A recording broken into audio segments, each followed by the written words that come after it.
Hi guys, welcome to TFA Files TV. Happy New Year. Murise kuma TV ese nyika tadzoka nedzimwe nhau dziri kupisa dziri kutenderera pasocial media. Wingi D akakonzeresa ku HICC paanga akunyomba ZANUPF Holy Ten Ed yevarakashi paakaimba achitaya inonzi state of address, akaimba achitaura zvaka achiti mumwe oti ndakahwina, mumwe oti akabvuta, vari kuona mbuya nehanda vari muguta, ndakatsikisa damba refu eruka paredhiyo voramba voti iro ridza wega, ndakati vanotora zvevapfupi nekureba, mumwe oimba hanzi iyo wakaimba wega. Ndiwingi D achinyomba Holy Ten nekuti vakaimba ngoma yenegidza zvisingaite yakatrenda, asi Holy Ten akadedzera kuti iyo wakaimba wega, wakandiimbisa zvinhu zvandisingazivi, otya kurwa netimu yevarakashi.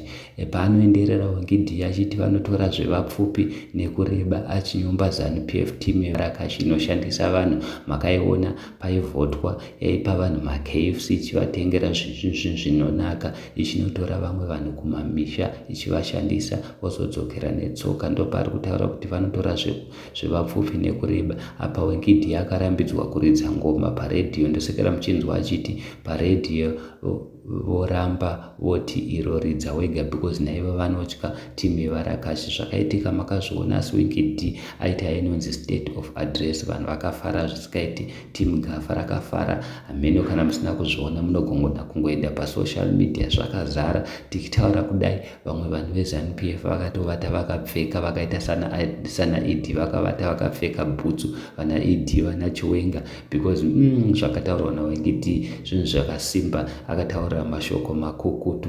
Timu rana reTCC vana Gift Australia vari kufara zvisingaite. Timu yeTCC vatoposta vakadedzera kuti apa gafa rataura chokwadi ndio rinonzi the gafa of the gafest. Handizi guys munoti kudi, please comment down below kana kuri kuti mainzwa ngoma yacho nezvaitaura Wingi D. Thank you so much. We are out.